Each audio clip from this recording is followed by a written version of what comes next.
Good evening and welcome in. It's nice to have you here. Tonight we're going to just take a look at the first 15 days of June. There is really a lot happening energetically, especially in terms of relationships and karmas.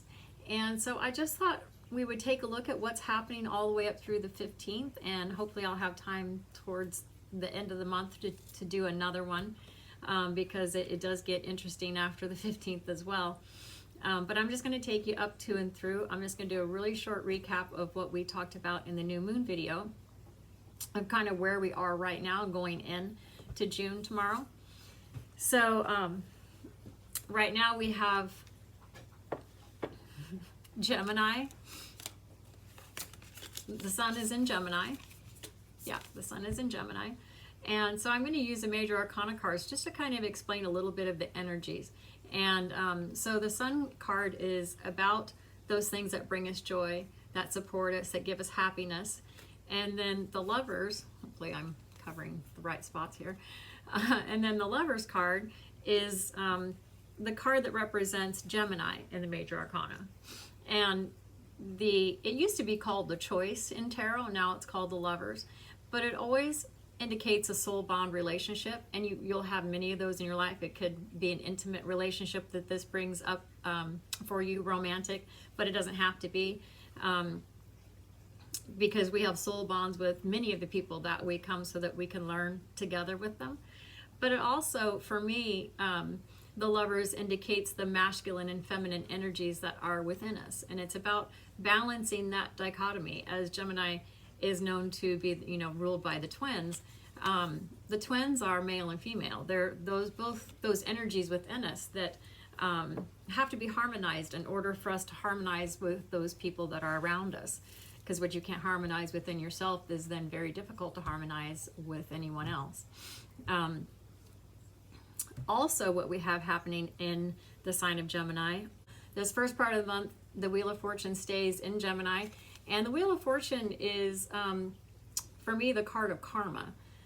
It's about paying our karmic debts or repaying our karmic debts and closing them out. And then the fortune that comes to us is a result of doing that spiritual work of that. And it does bring fortune. And if you could put a price on anything, I think the wisdom is by far the most valuable. So as you close karmas and you learn, the biggest gift that you get is wisdom, although there are always 3D manifestations that come along with closing a karma out. The other energy that we talked about that is already happening right now is that we have Saturn in Aries, and Saturn in the major arcana rules the world card, and the world card is about the cycles that we keep, our patterns.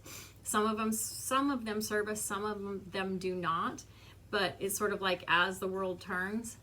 And it's about understanding the balance of the polarities, the light and the dark, the yin and the yang. Again, back to that balance of feminine and masculine energies, and really understanding that it really does start with you and the worth and value that you have within those energies within you, because anything that you don't value within yourself is going to manifest from the lovers or the people that are in front of you. And then the Emperor in the major arcana represents Aries, and the Emperor he's where the buck stops. He's where the law is. And as Aries as a sign is known as the god of war, quick decisions, instantaneous authority. Until the 4th, we have the Empress, who is ruled by Venus. So Venus is in the sign of Aries. Also the Emperor.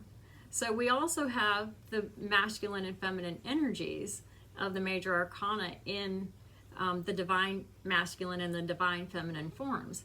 And the divine masculine we talked about a little bit as being the leader and where the buck stops, and the divine feminine is the nurturer, the giver of life. She births things, she starts things, she begins things, and then she hands what she begins off to the emperor to see it through. And so that's how the masculine and feminine energies actually work together as a team. So I think it's really interesting that at the beginning of the month, while we have all this other stuff going on as well, we have these two pairing up in Aries. So a little bit more about the relationship between the masculine and the feminine. And then we have the Empress, Venus, moving into the sign of Taurus. And so the Empress is going to move into the Hierophant's territory. And the Hierophant calls for spiritual discipline. He is the giver of spiritual law. And so when the Empress shows up with the Hierophant, we're birthing some things within ourselves. So there's going to be a lot of energies around bringing forth new cycles and birthing them as far as our spiritual self, our higher self. So our spiritual journey is going to take actually a really lovely boost here in Taurus, and that's going to start on the 5th. One of the interesting things that I find about Venus is that she actually rules 2 signs, and so I'm just going to bring this up just because I think it's a little bit important. The masculine energy of Venus is actually seen through the house of, or the sign of Libra. And Libra rules justice, which is the payment or repayment of karmic debts. And this is the universe, the energy of the universe setting things right. So again, just a little bit about this karma. We've got a lot of those karmic cards out from the major arcana right now on the table. And then on the 9th, we have Jupiter is going to move. So the Wheel of Fortune is going to move, and the Wheel of Fortune is going to move into the sign of Cancer. And the sign of Cancer is all about home and family and tradition and those people that are just really precious to us. If you know a Cancer, you know that if you're their friend, you're family to them. You're included in their 10 of Cups. So, and in the major arcana, again, the Wheel of Fortune or Karma's wheel is now moving into more of a family dynamic. And the moon, or Cancer, is in the major arcana is the Chariot. And the Chariot is, as you can see, the moon is also in the background, which is the planet that is ruled by, or that rules Cancer. So it is a lot about intuition. It's about the things that you can't actually see, because in the sunlight everything is very obvious, and in the moonlight it's a little bit obscured. It's not quite so obvious. And so what the driver of the Chariot is doing is actually through his intuition and his feelings, he's driving this chariot forward, and he has to trust his intuition. And as you can see, it's not as apparent in this card as in some, he doesn't have any reins. There's no reins connected to the horses. And the light and dark colors of the horses actually indicate the light, our light and our shadow, but also the masculine and the feminine energies, both that reside within us. And how, because these horses aren't being controlled through anything but his intuition, he has to come into alignment within himself before he can actually go forward.